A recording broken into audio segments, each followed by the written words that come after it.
Ini hari yang melelahkan dan sulit. Kamu sudah tak sabar untuk cepat-cepat tidur. Kamu memakai piyama, duduk di pinggir kasur, mengeluarkan ponsel, dan mengatur alarm untuk berhenti. Jangan lakukan itu, kecuali kamu ingin hari esok menjadi sesulit hari ini.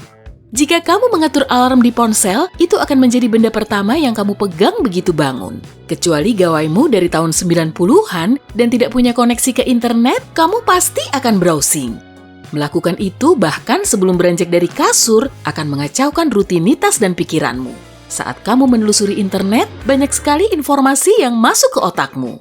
Kamu mulai memproses dan langsung bereaksi. Beberapa berita yang kamu lihat mungkin akan membuatmu senang, yang lain mungkin akan membuatmu sedih atau khawatir. Tapi bagaimanapun, semua itu akan membuatmu stres. Pada siang hari, tubuh dan pikiranmu siap untuk serangan informasi seperti ini. Tapi, pagi hari adalah waktu-waktu paling rentan. Telah terbukti bahwa rutinitas pagi memengaruhi kondisimu sepanjang hari. Jadi, jika kamu memulai hari dengan begitu banyak informasi baru, kondisimu sepanjang hari akan bergantung pada itu.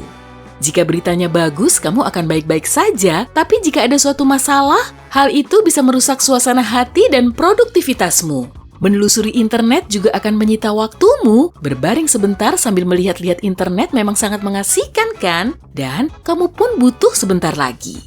Astaga, kamu terlambat. Meski kamu bangun tepat waktu, kemungkinan ponselmu mungkin tak akan melepaskanmu dan akhirnya kamu akan terburu-buru lagi.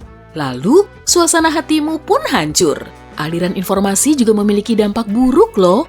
Sepanjang hari, suka atau tidak, kamu membuat banyak pilihan. Dari memakai baju apa, sampai makan apa nanti malam. Dan saat mengerjakan urusanmu, kamu menghabiskan energimu. Anggaplah itu seperti batang stamina di video game. Semakin lemah, semakin sedikit pula hal yang bisa kamu lakukan. Dan saat staminamu habis, kamu terlalu lelah untuk melakukan apapun. Jadi, di penghujung hari, kamu membuat banyak sekali pilihan sampai batang staminamu mencapai minimum. Itu sebabnya, para psikolog menyarankan jangan menunda-nunda keputusan penting hingga sore hari. Selesaikan masalah itu sepagi mungkin. Nah, disinilah peran ponselmu. Saat menelusuri internet begitu bangun pagi-pagi, kamu bahkan tidak menyadarinya. Tapi sebenarnya kamu sudah membuat banyak keputusan. Oh, foto kucing ini lucu. Yuk lihat. Pilihan pertama. Wah, adik cucu bibi sepupuku akan menikah. Aku harus memberinya selamat. Pilihan kedua. Ya ampun, jalan ke toko roti favoritku macet. Aku harus mencari jalan lain. Pilihan ketiga. Semua hal ini menguras energimu lebih cepat daripada biasanya dan kamu menjadi lebih cepat lelah pada siang hari. Ini bisa menyebabkan kelelahan dan kurangnya produktivitas, membuatmu memimpikan waktu makan siang dan pulang. Jadi, jauhkan ponsel dari kasur dan matikan semua notifikasi sepanjang malam. Lebih baik lagi, coba matikan Wi-Fi dan koneksi internetmu. Dengan begini, kamu tidak akan mendapat notifikasi jaringan sama sekali. Meskipun menyalakannya kembali hanya butuh ketukan jari, ini masih memiliki masalah lain. Jadi, mungkin sebaiknya kamu tidak melakukan itu pagi-pagi. Mengatur ponsel dalam mode senyap saat tidur juga merupakan ide bagus. Jika kamu tidak menunggu telepon pada malam hari, matikan semua suara dan getar. Jika tidak, kamu bisa terbangun oleh telepon yang tak diinginkan dari bank atau toko yang menawarkan kartu kredit baru atau memintamu menjawab jajak pendapat umum. Dengan kata lain, ponselmu bisa membantumu untuk tidur lebih nyenyak. Para ilmuwan mengatakan lebih baik tidur dengan semua lampu padam dan ruangan yang hening, tapi sebagian orang butuh suara menenangkan untuk membawa kita ke alam mimpi. Jadi, kamu bisa memasang aplikasi khusus yang memutar ASMR atau suara yang memberikan kenyamanan, seperti suara hujan atau laut. Tapi jangan lupa matikan notifikasi dan blok panggilan masuk. Kalau tidak, kamu akan terkejut di tengah-tengah mimpimu. Ponsel pintar juga sulit membuatmu tidur. Cahaya biru yang dipancarkan layar mengacaukan tingkat melatonin sehingga memaksamu tetap terjaga. Melatonin adalah hormon tidur yang mulai diproduksi saat tubuhmu lelah dan bersiap-siap tidur. Tapi kamu tidak bisa tidur tanpa menelusuri internet sekali lagi, kan? Untuk membantumu terlelap setelah menyimpan ponsel pintarmu, nyalakan fitur Night Shift. Fitur ini akan mengurangi cahaya biru dengan membuat pola warna layar menjadi lebih hangat. Lebih nyaman melihat layar pada malam hari seperti ini dan kamu tidak akan merasa lelah setelahnya. kebanyakan ponsel sudah memiliki fitur ini, tapi jika tidak ada di ponselmu, setidaknya aktifkan mode Eye Saver atau mode pelindung mata. Fungsinya sama kok. Perbedaannya hanya warnanya, mode Night Shift memiliki tampilan lebih dalam dan hangat. Untuk membuat efeknya lebih baik, aktifkan mode malam di aplikasi yang kamu gunakan. Alih-alih mengubah skema warnanya, mode ini mengubah warna terang menjadi gelap sehingga mengurangi paparan cahaya biru.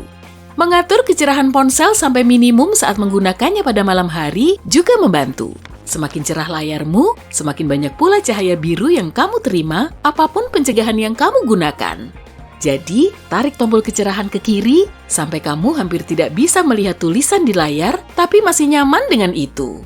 Namun jangan berlebihan, jika matamu terlalu tegang untuk membaca teks, kamu hanya akan semakin stres dan itu membuatmu tak bisa tidur.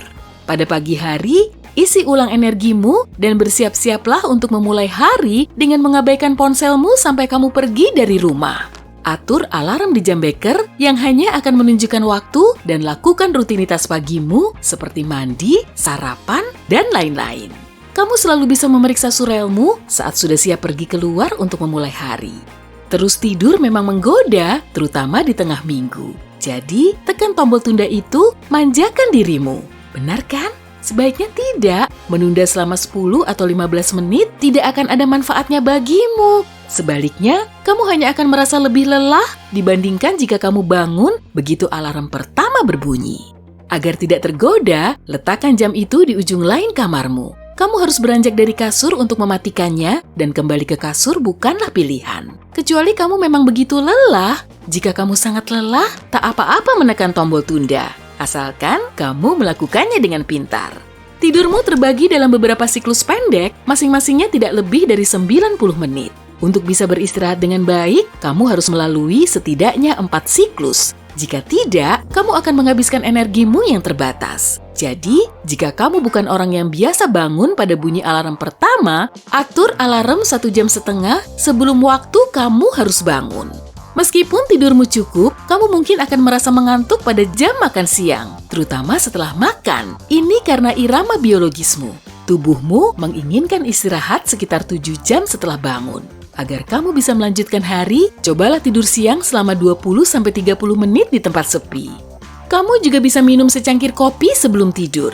Terdengar berlawanan bukan? Tapi kafeinnya mulai bekerja sekitar 20 hingga 30 menit setelah kamu menelannya. Jika kamu tidur pada waktu ini, otak akan lebih mudah beradaptasi. Lagi pula, otak tak perlu bekerja keras sampai efek kopi terasa. Hasilnya, kamu akan bangun lebih bertenaga dan siap menuntaskan harimu.